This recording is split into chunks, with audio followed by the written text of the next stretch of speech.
মানচিত্র থেকে মুছে যেতে বসেছে বগুড়ার সারিয়াকান্দি উপজেলার চালুয়াবাড়ি ইউনিয়ন।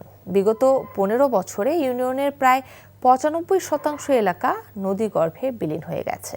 বর্তমানে এই ইউনিয়নের একটি গ্রাম মানিকদাইর যমুনার সঙ্গে লড়াই করে টিকে আছে।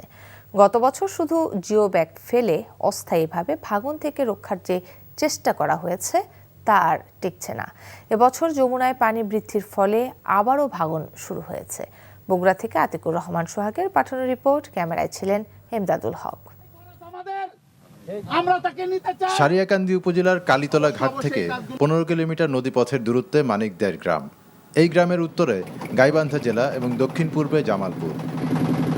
এরই মধ্যে প্রায় ২২ বর্গ কিলোমিটার এলাকার চালুয়াবাড়ি ইউনিয়নের প্রায় পুরোটাই নদীগর্ভে বিলীন হয়ে গেছে। বর্তমানে যার মধ্যে মাত্র ১০০ একরের মতো জায়গায় টিকে আছে মানিকদাইর গ্রাম, যা গত মাস থেকে পড়েছে ভাঙনের কবলে। ত্রাণ বা অন্য কোনো সাহায্য নয়, ভিটেমাটি রক্ষার দাবি জানাচ্ছেন স্থানীয় অধিবাসীরা। বছর বছর বসতবাড়ি সরিয়ে যেন ক্লান্ত হয়ে পড়েছেন তারা।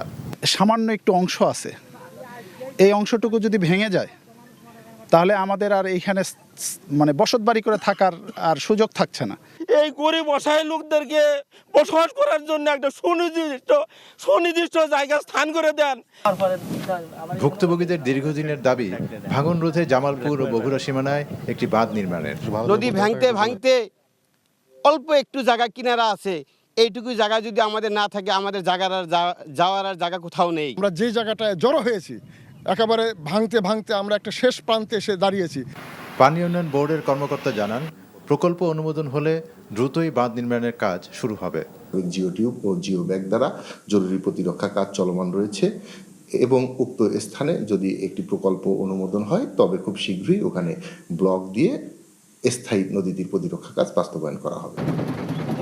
সারিয়াকান্দি উপজেলার চালুয়াবাড়ি ইউনিয়নের স্কুল, কলেজ, স্বাস্থ্য কমপ্লেক্স সহ সরকারি বিভিন্ন অফিস, হাটবাজার সবই নদীগর্ভে বিলীন হয়ে গেছে।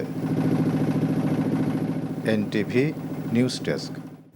বান্ডেল থাকলে প্রতি সেনমানিতে টাকা বাঁচবে। বিকাশ সেনমানি বান্ডেল কিনে জিতুন প্রতি লেনদেনে।